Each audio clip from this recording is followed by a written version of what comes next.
Hello అందరికీ welcome back to my channel the demo Parivar. Like share subscribe. కొత్తగా చూసే వాళ్ళు ఎవరైనా ఉంటే ఛానల్ సబ్స్క్రైబ్ చేసుకుని లైక్ చేసి సపోర్ట్ చేయండి. చాలా రోజుల తర్వాత ఫుల్ బ్లాగ్ పెడుతున్నాను. ఏంటంటే 10th క్లాస్ బయాలజీ మీకు నేను అప్పచెప్పేస్తే వీడియో ఇంకా థర్డ్ ఫోర్త్ ఫిఫ్త్ ఉంటాయి అనమాట. హైయర్ క్లాస్లు అవి అయిపోయినట్టు థర్డ్ ఫోర్త్ ఫిఫ్త్వి ఎందుకు అప్లోడ్ చేయలేదంటే నేను అవి ఫస్ట్ స్టార్టింగ్ ప్రిపరేషన్ ఎప్పుడైతే ఉండిందో అప్పుడు రాశాను. 2020 కరోనా టైంలో రాశాను. అప్పుడే బుక్స్ చేంజ్ అయ్యి ఉండే. మరి నేను దానిని ఒకసారి రివిజన్ చేయాలి. అంటే ఇప్పుడున్న 2023 టెక్స్ట్ బుక్స్కి దానిలోకి ఏమైనా డిఫరెన్స్ ఉందేమో. ఒక చిన్న మ్యాటర్ మిస్ అయినా కూడా మరీ కష్టమే కదా. అందుకోసమే అవి ముందు నేను పోస్ట్ చేయలేదు. రాసింది ఉంది ఆల్రెడీ. 5th క్లాస్ చెక్ చేశాను. 4th 3rd కూడా చెక్కింగ్ అయిపోతే వెంటనే పోస్ట్ చేశాను. ఇంకా కొంతమంది ఇంగ్లీష్ అడిగారు, అది కూడా ఆ వర్క్లోనే ఉన్నాను. అన్నీ ఒకటొకటి అవుతాయండి. నేను ప్రిపేర్ అవుతూ మరి యూట్యూబ్లో వీడియోస్ చేస్తూ పిల్లల్ని చూసుకుంటూ కొంచెం ఇబ్బందిగా ఉంది. కొంచెం నా కోసం పేషెన్స్గా వెయిట్ చేయండి. డిఎస్సికి అయితే ఇంకా టైం ఉందిలేండి. టెట్కి కావాలంటే అర్జెంటుగా నెక్స్ట్ మంతే కాబట్టి ఎలా ప్రిపేర్ అవుతున్నారో అందరూ కామెంట్ చేయండి. ఈ టెట్ వరకు ఎలాగోలా ప్రిపేర్ అవ్వండి. డిఎస్సి వరకు నేను అన్ని నోట్స్ మీకు ఇవ్వడానికి ట్రై చేస్తాను. ఈ 10th క్లాస్ కూడా ఓన్లీ 5 చాప్టర్స్ ఉందండి. ఇందులో అనువంశికత ప్లస్ నియంత్రణ సమన్వయం మనకు అవసరం లేదని నా ఫీలింగ్. టెట్ లెవెల్కి అది చాలా ఎక్కువ. ఇంకా నేను ఎందుకు రాశానంటే నియంత్రణ సమన్వయంలో మెదడు గురించి ఉందండి. బ్రెయిన్ గురించి టోటల్ ఇన్ఫర్మేషన్ ఉందన్నమాట. ఒకవేళ మనకి ఎక్కడైనా మ్యాటర్ అడిగితే అది రిలేటెడ్ టాపిక్లోకి వస్తుంది కాబట్టి మెదడు గురించి రాశాను. ఇంకా అనువంశికత గురించి ఎందుకు రాశానంటే ఈ గ్రిగర్ జోహన్ మెండల్ వీటంతా మనకు అవసరం లేకున్నా లింగ నిర్ధారణ అనే ఒక చిన్న టాపిక్ ఉంది, దానికోసం రాశాను. చాలా ఈజీగానే ఉంది. ఇంకా జీవక్రియలు 5వ చాప్టర్ ఫస్ట్ చాప్టర్ కూడా చాలా ఎలాబరేట్గా ఇచ్చారు. 10th క్లాస్ లెవెల్కి. అది 10th క్లాస్ వాళ్ళకి ఎక్కువే, మన ఎస్జిటి లెవెల్కి చాలా ఎక్కువ. కానీ అవసరమైనంత మాత్రం చదువుకోండి. ఇలానే సపోర్ట్ చేయండి. వీడియోకి అటాచ్ చేస్తాను, ఒకసారి చెక్ చేయండి. పీడిఎఫ్ కావాలంటే కామెంట్ చేయండి. హలో అందరికీ. మన ఎస్జిటి లెవెల్కి 10th class biology, 10th class social ఇవి చాలా ఎక్కువే అండి, మ్యాథ్స్తో సహా. కానీ ఎందుకు రిలేటెడ్ మ్యాటర్ చదవాల్సి వస్తుంది అంటే ఒకవేళ మన బయాలజీలో ఇవ్వకపోయినా జనరల్ సైన్స్ అన్నప్పుడు మనకి ఎక్కడ లోతుగా పాయింట్ క్వశ్చన్ అడిగినప్పుడు మనకు కష్టం అవుతుందన్నమాట. అందుకోసం చదవాల్సి వస్తుంది అంతే, వేరే ఏ విషయం లేదు. ఇంకా ఫస్ట్ చాప్టర్ ఏంటంటే జీవక్రియలు. 5వ చాప్టర్ రాశాను ఏంటనుకుంటున్నారా? మిగతా చాప్టర్స్ అన్నీ ఫిజికల్ సైన్స్లో ఉంటాయండి. ఇప్పుడు టెక్స్ట్ బుక్స్ మారిపోవడం వల్ల బయాలజీ 5వ చాప్టర్ నుంచి స్టార్ట్ అయిపోయిందనమాట. ఈ 5వ చాప్టర్ జీవక్రియలు. ఈ జీవక్రియలు అంటే మొక్కలు, జంతువులు, వివిధ జీవులు, మానవునితో సహా ప్రతి జీవిలో జరిగే జీవక్రియలన్నింటి గురించి ఇచ్చారు. శ్వాసక్రియ, కిరణజన్య సంయోగక్రియ, విసర్జన క్రియ, రక్త ప్రసరణ వ్యవస్థ, జీర్ణక్రియను మొదలుకొని మొత్తం అన్నింటి గురించి ఇచ్చారండి, విసర్జన క్రియ వరకు. ఇంకా శ్వాసక్రియ అంటే ఏమొస్తుంది చెప్పండి? ఊపిరితిత్తుల ద్వారా శ్వాసక్రియ జరుగుతుంది. వాటిలో రకాలు ఏంటి? వాయు శ్వాసక్రియ, అవాయు శ్వాసక్రియ లాగనమాట. ఇంకా మొక్కల్లో జరిగేది కిరణజన్య సంయోగక్రియ. మొక్కలు సూర్యరశ్మి సహాయంతో తన ఆహారాన్ని తయారు చేసుకోవడానికి కిరణజన్య సంయోగక్రియ అని మనం సింపుల్గా చెప్పొచ్చు. దానికి తగిన సమీకరణాల గురించి, శ్వాసక్రియలో ఉండే సమీకరణాల గురించి, శక్తి ఎలా విడుదలవుతుంది, శక్తి ఏ రూపంలో నిల్వ చేయబడుతుంది, ఎలా విచ్ఛిన్నం జరుగుతుంది, కండరాల సంకోచము, ఇట్లా మొత్తం అన్ని టాపిక్ గురించి ఈ చాప్టర్లో ఉంది. కొంచెం మనకున్న 10th క్లాస్ సిలబస్లో పెద్ద చాప్టర్ ఏమైనా ఉందంటే జీవక్రియలే అండి. వీటిలో చాలా ఇంపార్టెంట్ పాయింట్స్ కూడా ఉన్నాయి. ఎందుకు అంత డీప్గా రాశానో కూడా మీకు అర్థమవుతుంది. నేను అండర్లైన్ చేయడం మర్చిపోయాను మెయిన్ టాపిక్స్ దగ్గర. మీరు ఒకసారి చూసుకొని నోట్ డౌన్ చేసేసుకోండి.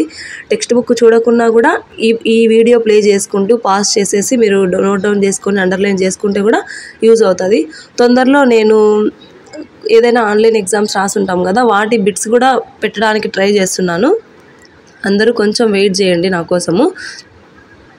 శ్వాసక్రియ, హృదయ వ్యవస్థ గురించి కూడా ఉంది. హృదయ స్పందన, మానవుల్లో హృదయ స్పందన ఎలా జరుగుతుంది, సిస్టోలిక్ పీడనం అంటే ఏంటి, డయాలిస్టిక్ పీడనం అంటే ఏంటి గురించి కూడా ఉంది. బీపీని కొలిచే సాధనాన్ని ఏమంటారు, మొక్కల్లో రవాణా ఎలా జరుగుతుంది, వీటన్నిటి గురించి ఉందండి. నేను మొత్తము ఒక్కో చాప్టర్ గురించి ఎక్స్ప్లెయిన్ చేయాలంటే నాకు వీడియో సరిపోదు కదా.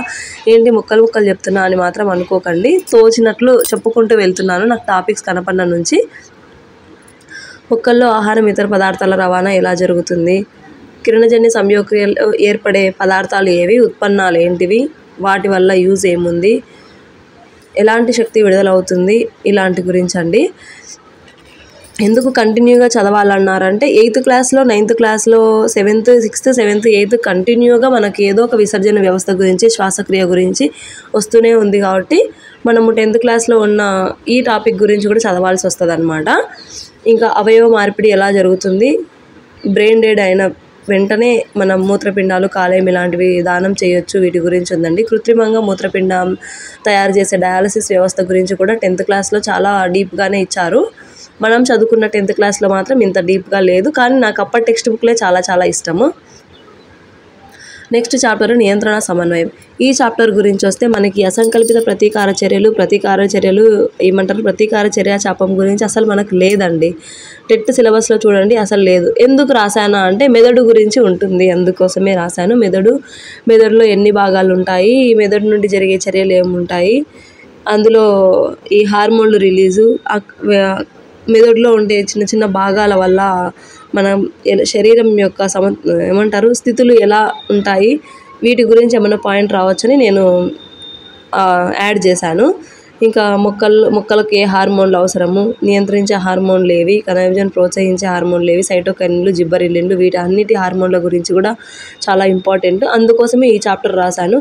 నియంత్రణ సమన్వయం అనగానే అది ప్రతీకార చర్య చాపం, వాటిని చూసి మనకు సిలబస్లో లేదు అనుకోకండి. లోతుగా వెళ్తే అవి ఉన్నాయన్నమాట మెదడు గురించి.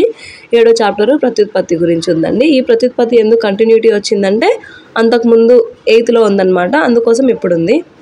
ఈ పునరుత్పత్తి జరుపుకునే జీవులేవి, మొక్కల్లో ఎలాంటి ప్రత్యుత్పత్తి జరుగుతుంది, జంతువుల్లో ఎలాంటి ప్రత్యుత్పత్తి జరుగుతుంది, శాఖీయ వ్యాప్తి అంటే ఏంటి, లైంగిక ప్రత్యుత్పత్తి అంటే ఏంటి, ఆ శాఖీయ వ్యాప్తిలో కూడా రకాలు, కొన్ని అంటు కట్టడం ద్వారా, కొన్ని మొగ్గలు తొడగడం ద్వారా, ఇలా రకరకాలు ఉన్నాయి కదా, వాటి గురించి. ఈ కణజాల వర్ధనం గురించి కూడా మనకు లేదు, కానీ యాడ్ చేశాను. ఎందుకంటే ఎక్కడైనా మరి మన టైం బాగాలేనప్పుడు అలా జరుగుతుందనేసి. ఇంకా లైంగిక ప్రత్యుత్పత్తి విషయానికి వస్తే పుష్పించే మొక్కల్లో లైంగిక ప్రత్యుత్పత్తి ఎన్ని రకాల పుష్పాలు ఉంటాయి, పరాగ సంపర్కం ఎలా జరుగుతుంది, పరాగ సంపర్కం ఎన్ని రకాలు ఉంటాయి, వీటి గురించి మొత్తం. మానవుల ప్రత్యుత్పత్తి ఎలాంటిది, పురుష ప్రత్యుత్పత్తి వ్యవస్థ, స్త్రీ ప్రత్యుత్పత్తి వ్యవస్థ అనేసి మనకి ఇంకా ఈ రకాలన్నీ నేను చెప్పనక్కర్లేదు, మీకు అందరికీ తెలుసు. బాగా గుర్తుంచుకోండి. కంపల్సరీ ఇక్కడ పాయింట్, ఒక మార్క్ మాత్రం మనకు రావచ్చు నేను అనుకుంటున్నాను. 8th chapter అనువంశికత. ఈ అనువంశికతలో ఇదంతా మనకు అవసరం లేని విషయం అని నేను అనుకుంటున్నాను. ఈ గ్రెగర్ జోహన్ మెండల్ గురించి, బఠానీ మొక్కల్లో ఆయన పరిశోధన గురించి అవన్నీ నేనేం రాయలేదండి. ఈ లింగ నిర్ధారణ ఇంపార్టెంట్ అండి. ఎందుకంటే ఇలా స్పష్టంగా మన టెట్ సిలబస్లో లింగ నిర్ధారణ అని ఒక టాపిక్ యాడ్ చేశారు. మనకు అడగొచ్చు కూడా, చాలా ఈజీగానే ఉంటుంది. నేను ఈ టాపిక్ గురించి లోతుగా వెళ్తే మనకు డైవర్ట్ అయిపోతుంది మ్యాటర్, అందుకోసమే చెప్పట్లేదు. లాస్ట్ మన పర్యావరణం. ఇంకా ఈ పర్యావరణంలో పోషక స్థాయిలు ఏంటి, ఉత్పత్తిదారులు, వినియోగదారులు, విచ్ఛిన్నకారులు ఎవరెవరు, వాటి వల్ల పర్యావరణానికి ఉపయోగం ఏంటి, అవి ఏమేం చేస్తాయి, పోషక స్థాయిలు ఎన్ని రకాలు, వాటిలో వినియోగదారులు ఎవరు, ద్వితీయ వినియోగదారులు ఎవరు, తృతీయ వినియోగదారులు, ఇలా ఎగ్జాంపుల్తో సహా మొత్తం ఇచ్చారు. ఎగ్జాంపుల్స్ పర్ఫెక్ట్గా టెక్స్ట్ బుక్లో లేకపోయినా మనం వాటిని అనుసంధానించుకొని ఎగ్జామ్లో ఆన్సర్ చేయాల్సి వస్తుందండి. చూడండి లాస్ట్ చాప్టర్ ఇది. ఇక్కడ కూడా మరీ బ్రీఫ్గా ఇచ్చారు మిగతా మాంసాహారులు, శాకాహారులు, ఉత్పత్తిదారుల గురించి. ఇంకా 10th క్లాసు లాస్ట్ చాప్టర్ ఇది. 10th క్లాస్ వరకు 6th, 7th, 8th, 9th, 10th మొత్తం అన్ని బయాలజీ నేను ఇచ్చేసానండి. మీకు నోట్స్ PDF కావాలంటే కామెంట్ చేయండి. 3rd, 4th, 5th కూడా తొందరలోనే ఇచ్చేస్తాను. కొంచెం చెక్ చేసేది ఉంది, మళ్ళీ చెప్తున్నాను. ఎవరు నిరాశ పడకండి. వీడియో నచ్చితే లైక్ చేయండి, స్కిప్ చేయకుండా చూడండి. Thank you so much. Bye.